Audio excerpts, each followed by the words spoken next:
Good morning mga day, this is Basu, Danyang Vlogger, a day in my life sa content creator at age of 13. Kaya naman mapapasabi ka na lang talaga dito ng ay for the go!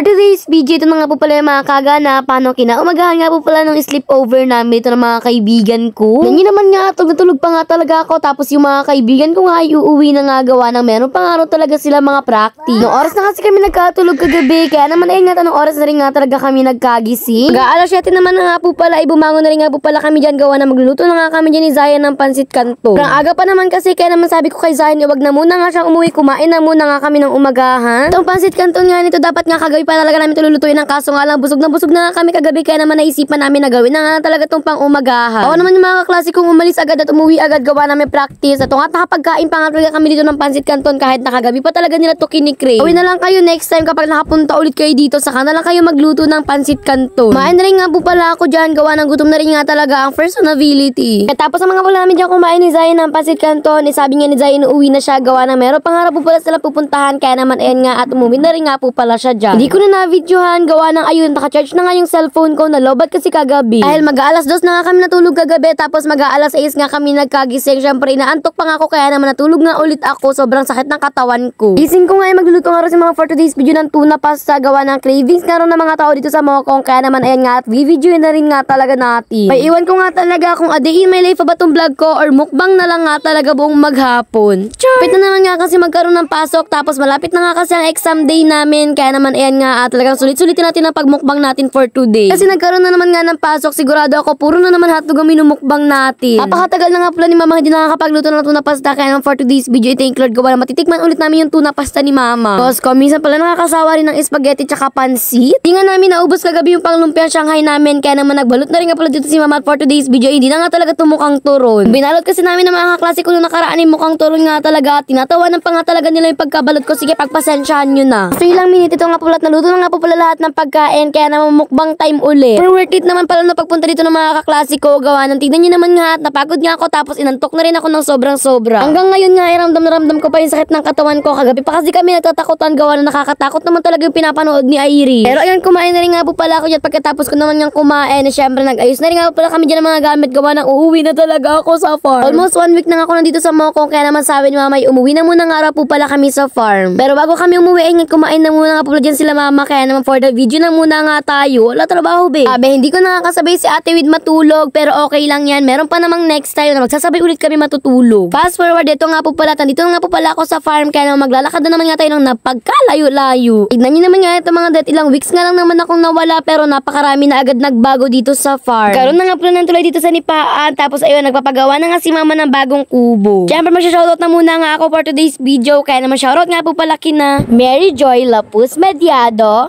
kay na Fatima Aliana Udin, Charmaine Chong, at kay Samantha Aquine, kina Kenelyn Malaylay, Marian Eric Akelan, at kay Johan R. Morales, Misha Faye, pati na rin nga po pala kay Wendy Crizette Rodriguez, Salvatus Mika, kay Christian Dolido, at kay Ate Kelly, and of course kay Jess Alsonera, kay Maisel Kate Pagulayan, kay Betchay in Chicago, USA, kay Mary Eliza Galvez. Diba? Thank you very much nga talaga sa pag-share nyo ng aking vlog. Kaya naman kung gusto nyo nga ma-shoutout, mag-share na rin nga talaga kayo ng mga vlogs ko. So yun nga lang po pala for today's video. Kaya naman yun lang sa ato, and God bless. Thanks for watching. Mwaps!